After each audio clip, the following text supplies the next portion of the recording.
Hola a todos, aquí de nuevo en este episodio. Hoy tenemos a una invitada muy especial, la doctora Sara Lanó. Sara es médica de la Universidad CES, es neuróloga pediatra de la Universidad Militar Nueva Granada y es subespecialista en sueño de la Universidad Católica de Chile. Saris, bienvenida, qué rico que estés aquí con nosotros hoy. Hola Manu, muchísimas gracias a ustedes por la invitación. Espero que esto sea de gran utilidad para todas las familias. Así es, qué rico, esa es la intención. Bueno, Saris, qué rico y qué tema más importante el sueño, porque obviamente compartimos muchos pacientes y todo el tiempo nos llegan como historias y cosas, digamos, alrededor del sueño que son a veces complejas, que pueden crear mucho caos en las familias. Me gustaría que empezáramos contándoles un poco cuál es la importancia del sueño. Yo he tenido casos donde las mamás me dicen, no, es que no duerme y no pasa nada y duerme 3 horas y es suficiente, un niño de 3 años. Entonces, cuéntanos cuál es la importancia del sueño. Sí, Manu, como tú lo dices, el sueño en la actualidad es un tema que cada vez vemos que coge más fuerza, conocemos un poquito más sobre todo en los niños, es de gran interés y descubrimos realmente, como ya lo había dicho, pues cosas nuevas. El sueño, yo creo que conocemos la puntica del iceberg de lo que realmente es, porque hay una frase súper bonita que hasta los insectos duermen y que nosotros sacrificamos nuestra propia seguridad para dormir. O sea, si nosotros perdemos todo el alertamiento, incluso a veces si hay una persona perdida en el bosque, por ejemplo, la persona no va a dejar de dormir, se cansa hasta que ya no aguanta más y se queda dormido, a pesar de que hay muchas amenazas alrededor. Entonces esa es la importancia que cobra el sueño en el cerebro. Ahora, en los niños tiene una cantidad de funciones como estructurar esa memoria, ese aprendizaje. Los niños, ese cerebro curioso en conocimiento, cada segundo, cada minuto para ellos todo es nuevo, un color, una persona, el árbol, o sea, es incontable. Entonces, durante el día perciben una cantidad de cosas y en la noche podemos como estructurar y es una de las principales funciones que se conocen en el momento, ¿cierto? Ahora le dan muchas vueltas al tema de si tu hijo no duerme, se va a atrasar el neurodesarrollo y lo ponen como en horas o minutos exactos. Yo en este tema, por ejemplo, les digo, hay que tranquilizarse un poquito, pero no restarle la importancia, que es lo que tú dices. Claro. Les dicen, si tiene 3 años, tiene que dormir obligatoriamente 12 horas. No, ya sabemos que realmente hay unos rangos importantes por edad que pueden ser variables, menores de un año puede ser tan corto como 11 horas, tan mucho, por decirlo así, hasta 18 horas, en que puede ser normal en 24 horas. Entonces no es enloquecerse con la hora y minuto, como dicen a veces en muchas partes por información, pero sí dar la importancia que esto nos va a ayudar en neurodesarrollo, nos va a ayudar en la memoria, al aprendizaje y sobre todo al comportamiento. Yo siempre les digo, cuando llegan a mi consulta y los niños duermen muy poco, como tú dices, duerme 3 horas en 24 horas y listo. Puede que no estén atrasados, pero eso sí te digo, son unos loquitos. La hiperactividad cobra un papel impresionante, el comportamiento cuando no se recupera el sueño es como cuando ustedes duermen mal. Si uno duerme mal, al otro día va a estar irritable, como que no se memoriza bien las cosas, no funciona todo. Entonces realmente sí es algo que no se le debe restar importancia a cada uno de los niños y las familias sin enloquecerse con la hora y minuto porque cada persona es diferente, ¿cierto? O sea, tú lo has visto en tu Total. consulta que hay niños que son súper dormilones y otros menos. Total. Me gusta mucho eso que dices porque definitivamente es un tema muy importante y lo hemos dicho y lo hemos compartido en algunos de los episodios anteriores, como cada niño es único, es individual, como también la influencia de las familias, de los estados de ánimo de los padres, de las personas que los cuidan, digamos que influyen en todo esto. Eh, Saris, ¿cuál es el punto para uno saber, digamos que es normal un sueño que a veces es un poquito alterado porque sabemos que todos tienen tiempos distintos para cuadrarse en esto? Digamos, ¿cuándo es lo normal que se cuadren dentro de la patrón de normalidad que sabemos que es muy variable y cuándo realmente tenemos que estar atentos porque es algo en donde necesitamos un apoyo? O sea, ¿cuándo acudir a ti o a los especialistas para que nos ayuden sabiendo que hay una dificultad, una alteración que realmente requiere un apoyo de más? Sí, mira, yo normalmente, o yo no, sino como en lo general, dividimos el sueño obviamente por etapas, así como el neurodesarrollo va avanzando, casi que yo digo que el sueño es como un hito, un logro de neurodesarrollo. Los primeros 4 meses son mucho de adaptación, entonces en ese momento alarma sería, por ejemplo, que está por debajo de las horas, o sea, menos de 10 horas, 11 horas en 24 horas, contando las siestas, o que realmente sea difícil que concilien el sueño, despertares muy frecuentes cada media hora, 15, 40 minutos en la noche, cada hora, para revisar otras cosas. Usualmente en esta etapa muchas veces se nos pasan síntomas gastrointestinales, el apego y juega un papel fundamental en el sueño, sobre todo los primeros meses. Ya sabemos que muchas veces simplemente el niño está pidiendo y como tú lo decías, en un proceso diferente, no todos somos iguales. Hay niños que requieren más calorcito de mamá y papá o de abuelos para irse sintiendo seguro en su espacio, ¿cierto? Entonces, eso es como los primeros meses. Ahora, después de los 4 o 6 meses, cuando el sueño madura, pues esa palabra no sé si sea la correcta, o lo que llaman en las redes y que es lo que más le temen los papás, que es todo lo que tiene que ver con la famosa primera regresión. Esa primera regresión realmente no es una regresión, sino que se estandarizan los porcentajes de sueño en el cerebro, ¿cierto? Entonces, en ese momento, cuando se estandarizan como ciertos porcentajes o ciertos ciclos de sueño, lo que pasa es que los niños van a tener algunos ciclos en la noche que va a depender mucho de la forma de crianza de cada familia, si estos van a continuar o no van a continuar, ¿cierto? Manu, tú me Ujú. estás oyendo, perdona ahí los estoy interrumpiendo, te me pausaste Sí, del todo y creo que les va a estoy, tocar. Sí, es que estoy listo. oyendo Manu se súper me bien, congeló el todo. en serio. Listo. Si a Manu se veces me se nos congeló el todo. corta, no pasa nada porque los tres computadores están grabando. Entonces, si yo me congelo para ti, tranqui que sigue grabando adecuado, pues como en los otros, entonces no pasa nada. Saris, antes de que sigamos Listo. aprovechando este corte, ¿sabes qué me gustaría? Como que tratemos de llevarlo también un poquito más ay, pucha, ay, siquiera sonó. ¿Sentiste ahí un teléfono o no? No, Ah, bueno. yo no. Eh, ¿Sabes qué? Pues como que hablemos de estas etapas, obviamente, porque es como la forma como se van desarrollando, pero vámonos un poquito más a niños más grandes, pues 2 años para arriba, un Listo, poquito. Entonces, listo, sigamos, cortemos ahí, Dani, y retomemos. listo. Ya,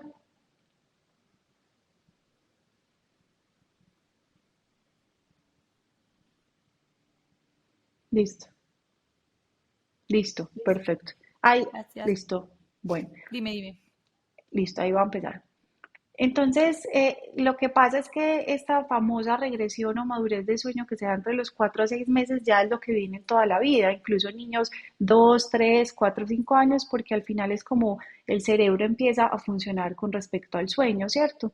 Entonces, normalmente, como les decía, uno tiene 3 a 5 ciclitos, pero si yo tengo un bebé o un niño de 2, 4, 5 años que se despierta más de 4, 5, 6 veces, ahí decimos, bueno, hay algo que no me está dejando cumplir de forma completa los ciclos y es un momento para alzar la mano y decir, aquí pasa algo adicional. O si yo tengo niños que se despiertan, por ejemplo, 2 o 3 horas toda la noche, revisar aquí qué está pasando. Por ejemplo, si se duermen a las 10, 11, 12 de la noche, sobre todo en los niños que ya superan los 6 meses o los 4 meses en adelante, 2, 3 años, ya ahí es algo como para empezar a parar bolitas y mirar que no simplemente son pautas. Hay algo muy importante y es que estamos llenos de pautas en redes, en libros, por el pediatra de cabecera, a veces consultan con diferentes personas y son pacientes que pasan por 1000 pautas y nada funciona. Ojo, si nada funciona, ahí puede haber algo más que no estemos viendo, entonces vale la pena detallar, o sea, cada niño es diferente. Y si definitivamente es un niño que a los 2, 3 años vemos que sigue con muchos despertares y no se ha logrado regular, muchos teteros o muy pegado al seno, pero ya que ni siquiera logra despegarse de forma completa, nos empieza a llamar la atención y mirar que puede ir más allá, ¿cierto? Total. Y qué lindo verlo de una manera integral, porque finalmente, pues sí, el tema del sueño y el desarrollo, digamos que es un proceso que se va dando normal, pero qué montón de aspectos también se suman, o sea, lo emocional del apego, pues la forma como los alimentos en la noche, pues son los teteros, como dices tú. Entonces, qué rico poder verlo de esa manera. Yo quiero aprovecharte aquí para que digamos que si, bueno, nuestro hijo no tiene como estos signos, digamos que nos dicen que se levantan más de 5 o 6 veces en la noche, nos interrumpe y no lo vemos cansado el otro día, O sea que realmente puede ser un proceso normal. ¿Qué consejos, Saris, qué prácticas o qué herramientas bien útiles nos puedes enseñar para ayudarles a estos chiquitos en esos periodos de adaptación o en esos momentos que tienen regresiones o descuadres que también son naturales, que si se van de vacaciones entonces llegan y se descuadran un poco, o si están enfermos como en la congestión? ¿Qué nos puedes recomendar muy fácil y muy útil para que podamos hacer en nuestras casas con los hijos? Sí, bueno, te voy a dividir esa pregunta en dos. La primera, lo que tú hablas de los momentos de regresión en un niño que dormía relativamente bien, no se les olvide porque pasa muy frecuentemente. Si el diente está saliendo, algo que le calme, ¿cierto? Es su dolor. Si el bebé o el niño está congestionado, entonces no se les olvide que no es solo dormir, sino hay que cambiarle su congestión. No son momentos para hacer procesos de sueño, vaya, déjelo llorar que él busca dormir, solo es un momento para acompañar. Si yo me siento indispuesto o indispuesta, probablemente quiero que mi abuela, mi abuelo, mi papá, mi mamá, la persona que me cuide, me esté abrazando y me esté acompañando, independiente que yo me despierte muchas veces. Entonces ahí les digo como no es protagonista el sueño en ese momento, sino protagonista lo que está pasando en ese momento.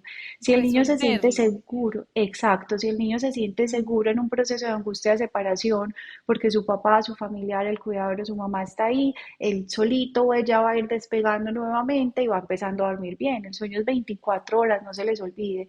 Si estoy empezando a ir a la guardería, al jardín por primera vez y me da mucha angustia y me despierto por la noche con angustia, no puedo desvincular el día de la noche, ¿cierto? Y eso viene ligado a la siguiente pregunta que tú me decías. ¿Cuál es el tip para que el niño duerma bien y toda la noche? Porque siempre creemos que dormir bien es dormir toda la noche y no, realmente dormir bien cumple muchos aspectos. Si el cerebro está generando sus ciclos usuales de sueño y yo soy de una corriente de lactancia materna a libre demanda, mi lactancia materna es en el día libre demanda y en la noche también, porque muchas veces es el bebé porteado aquí 20, pues o sea, todo el día, pegadito al seno todo el tiempo, pero lo quiero dejar solo en la noche para que duerma solo. Entonces, no, lo primero y el tipcito es saber qué corriente ustedes están enfrentándose de crianza. Todas son válidas, todas, porque es la que ustedes van a pensar que es mejor para sus hijos. Si es la de corriente de libre de demanda un poco más extrema, si es un poquito más regulada, un poco más occidental, y eso es lo que uno va a reflejar en la noche. Aquí que no se les olvide, porque este tip les sirve mucho. Si ustedes entienden el sueño, entienden qué es lo que están haciendo. No se llenen de información porque esto es lo que va a servir, no. Si yo entiendo que mi cerebro en la noche tiene unos ciclos y que durante esos ciclos yo me despierto un poquitico, lo que leen por ahí microdespertares, entonces depende de la corriente con la que tú estés como casada, por decir así, para tu hijo, es cómo va a funcionar Ujú. el cerebro, ¿cierto? Sara, pero puedo dejar sin que llore, sin dejar la lactancia materna, sin todo, que mi bebé duerma periodos largos en la noche. Claro, eso se puede hacer de una forma muy amigable y amorosa.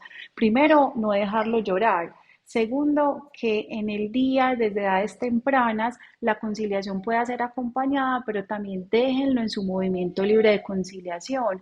Muchas veces generamos siempre intervención, siempre, pero ellos son personitas que también quieren aprender y quieren moverse, aprender a conciliar solos. Y si ustedes están al lado, lo ponen o la ponen en su camita porque el bebé quiere aprender a conciliar, no intervengamos siempre, ¿cierto? O si en la noche, por ejemplo, el bebé movió las piernitas así duro, movió la cabeza, los brazos, de pronto les está diciendo, papá, mamá, yo estoy aprendiendo a dormirme de una forma independiente. Si yo necesito algo, voy a llorar. Entonces déjenlo en su espacio como de movimiento libre de sueño, les digo yo, que él o ellas exploren y si los necesita, probablemente ustedes van a necesitar intervenir porque él llora o ella llora y así respetamos su espacio y su aprendizaje.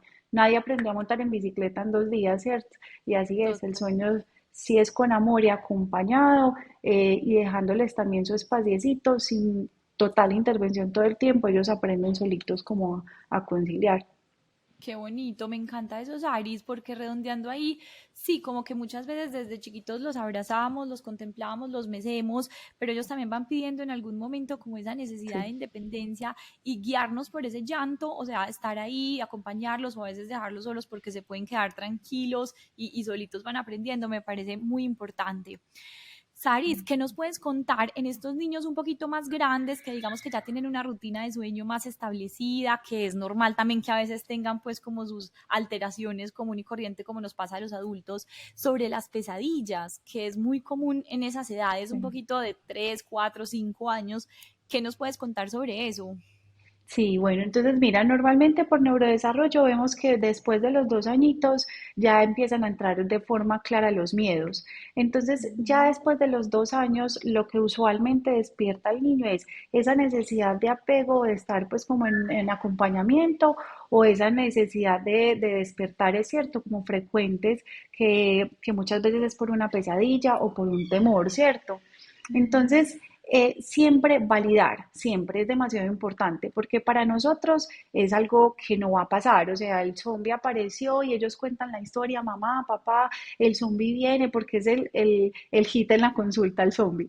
Entonces, Claro, los papás intuitivamente siempre son, eso no es nada, eso no pasa, eso, pero para el cerebro de los niños eso sí pasa, eso es una realidad. O sea, sonó el ruido porque la canilla la estaba prendiendo el fantasma, o sea, literalmente. Entonces, usualmente es no, pero no, ven, listo, ven, yo te explico qué es lo que pasa. Usualmente es esto, la canilla suena así, a ti te da temor porque es el zombie, te voy a mostrar realmente que los zombies existen solamente en la película, solamente en el sueño, ¿cierto? Como no ser indiferente, ¿cierto? Si para mí es claro. importante que la uña se me quiebre, eso para mí es importante porque yo siento que es algo real. Entonces siempre es validar y tratar y van a ver que cuando ellos en medio de su neurodesarrollo de imaginación logran identificar que eso está en el cuento o en la película, van a estar más tranquilos en la noche. Las pesadillas es algo muy frecuente, diferenciarlo de los terrores nocturnos. En el terror Ujú. nocturno el niño no sabe qué está pasando, o sea, empieza a gritar, a gritar, a gritar, pero no es consciente del entorno y después vuelve y se duerme y los que quedaron atemorizados fueron los papás. El niño al otro día no tiene idea qué fue lo que pasó. No se acuerda de Entonces no se nada. acuerdan de nada, entonces es diferente, listo, que eso es como otro tripcito. Y el tercer despertar de angustia, porque son esas tres cosas, el miedo, el terror nocturno o realmente el apego. O sea, hoy es el protagonista en el sueño para mí. El apego seguro, pero ojo que se diferencia un poco del apego seguro en el día, sino esa tranquilidad de estar en mi habitación y todo, es como el que diferencia un poco eso, tu mano, en tu experiencia, en todo eso que has visto en esa parte de apego, de esos despertares como pues que angustian. Total, no, la verdad es que pues sí nos ha tocado varios casos compartirlos juntas, pero sí, digamos que yo trato mucho de tratar de explicarle a sus papás de la importancia, porque finalmente la conexión padre-hijos es súper importante, el apego muchas veces viene más de los papás que de los mismos niños, obviamente desde los niños también, pero cuando ven a los papás seguros, tranquilos, que los dejan en la guardería, que los dejan en el colegio, que les tratamos de transmitir como esa seguridad, es increíble como ellos pues aprenden a cambiar. Y lo que dices tú y de lo cual pues somos muy defensoras las dos es como de validarles mucho y apoyarlos en el momento del sentir, porque aunque digamos sepamos que eso no es real o no va a pasar, cuando ellos lo están sintiendo es como cuando uno le pasa alguna situación que realmente es inevitable, lo estoy sintiendo dentro de mi cuerpo, en mi estómago, o sea, en mi corazón y ellos así lo perciben. Entonces, validarlos, acompañarlos, apoyarlos y que ellos nos sientan ahí cercanos es para mí pues como una de las herramientas pues como mayores, simplemente como darles el espacio seguro. Finalmente papá y mamá o las personas pues de autoridad son las personas que generan seguridad en ellos, entonces tener ese apoyo pues es súper valioso. Me parece muy, Sí. muy, muy especial. Saris, mm, con respecto al sueño y la alimentación, o sea, como que hay un punto donde ya los niños no deberían comer, yo les digo mucho a los papás, hay una edad donde ellos ya no necesitan comer por la noche, se vuelven más como una disculpa para ese apego, para que los papás estén ahí, o realmente es un apego o una necesidad o un hábito. ¿Qué piensas tú sobre eso? O sea, los alimentos en la noche, pues, o el tetero, o incluso después ya piden otras cosas. Manu, mira, para mí, y eso se lo aprendí también a un gastroenterólogo pediatra, es esencial que más o menos entre los 8 o 9 meses de edad, y pues va a depender de la corriente de cada familia, repito, pero lo ideal, y sobre todo después de los 9 kilos u 8 kilos, si ha alcanzado el peso en esa edad, es que la alimentación sea muy buena en la noche. O sea, yo he visto demasiados casos en que o es el exceso de cereales en el tetero, de una cantidad de cosas que quieren llenarlos para que duerman y que no es la justificación, o al contrario, que les dan, por ejemplo, brócoli en la noche y el niño pesa 10 kilos y tiene un año. Entonces el bebé desesperado a las 3 de la mañana, a veces pidiendo teteros porque tiene hambre, ellos sienten hambre. Entonces una alimentación balanceada va a ser fundamental y va a ser fundamental para que uno pueda hacer ciertas intervenciones, por decirlo así, en sueño y que el bebé, o sea, la personita, realmente el niño, el bebé, no estemos combatiendo contra el hambre, porque eso sí es desgarrador, o sea, los papás dejándolo llorar todo y el niño simplemente tenía hambre. La alimentación es fundamental y muchas veces hay algunos alimentos que sabemos que dan un poco más de tranquilidad, de regulación, hay otros que caen más pesado y dificultan, entonces realmente sí, tetero en la noche, si tú me preguntas, ellos son capaces metabólicamente después de los 9 kilos. Hay algunos que en el tiempo uno ve que necesitan pues como usar más el tetero o el seno, pues, si no tetero es muy generalizado porque la mayoría de gente le dice así, pero el seno, la leche o el tetero como le quieran llamar, pero Ujú. realmente eso es como lo que uno ve en la mayoría, no sé tú qué has visto en ese aspecto. Sí, la verdad es que de hecho a mí me ha funcionado mucho a veces como enseñarles de una manera amorosa, armónica y gradual, como a quitarles eso, porque hay niños que hasta después del año siguen tomando tetero o leche o como dices tú, pues como cualquier alimento en la noche y en realidad ellos no lo necesitan, o sea, como Así que es. ya llega un punto donde ellos ya no lo necesitan y se convierte en una disculpa, como te decía ahorita. Entonces, si los acompañamos de manera gradual, amorosa, armónica, sin que sea pues el trauma, sin que ellos empiecen como a ver que es lo normal, que ya no lo necesite, que les expliquemos, sí, sí me ha funcionado pues como súper bien. Total. Saris, qué rico y qué interesante. Me gustaría terminar como qué mensaje les puedes dar a los papás. Digamos que ahorita conversábamos sobre la importancia de la paciencia en estos procesos de sueño, desde ese proceso de individualidad de cada uno, como para que el sueño no se vuelva un issue tan complicado, tan difícil, Sí. tan traumático, porque incluso desde antes de ser papás o embarazados ya están sufriendo por el sueño y que es lo más difícil que va a ser y lo que más se les va a hacer complicado. ¿Qué mensaje nos puedes dar de eso para que terminemos y que estas personas que nos están oyendo puedan quedar como, bueno, sí, es un trabajo también de papás y de conocer a nuestros hijos y ser capaces de lograr eso? Miren, hay algo que tú dijiste, es la paciencia, ¿cierto? Y volvamos el sueño un amigo, no un enemigo, lo estamos volviendo un enemigo. Hay un estudio muy bonito que salió en los últimos 2 años y es las expectativas de los papás occidentales, están altísimas y el bebé prácticamente tiene que dormir desde el día cero toda la noche hasta el resto de su vida. Hay muchos factores adicionales, ¿cierto? Que a veces no vemos en las recomendaciones de los libros. Es que si fuera una receta, todos dormirían muy bien desde edades tempranas. Entonces, hay que ver todos los factores, todo, alimentación, apego, el neurodesarrollo, cómo está ese niño, cómo está esa niña. Entonces, ojo, individualicen, cada persona es chiquito, pues es cada uno. Y eso lo aprendí yo con mi hija. Amalia tiene 2 años y medio y me ha mostrado las diferentes etapas que va cambiando, ¿cierto?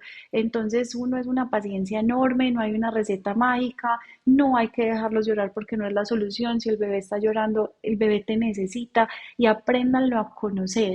A veces ni siquiera necesitan el apoyo de esa cantidad de cosas porque sin querer lo que están haciendo es una mezcla de una cantidad de recomendaciones y cambian un día al otro. Entonces ustedes mismos piensen en ustedes mismos. Es un día, si ustedes duermen en la cama de ustedes, en el mueble, después en la otra cama, en la biblioteca, comen poquito, mucho, les da más comida en la noche, es una confusión para ustedes. Entonces es una constancia, sean seguros con la forma de educación que ustedes escogieron, mucha paciencia.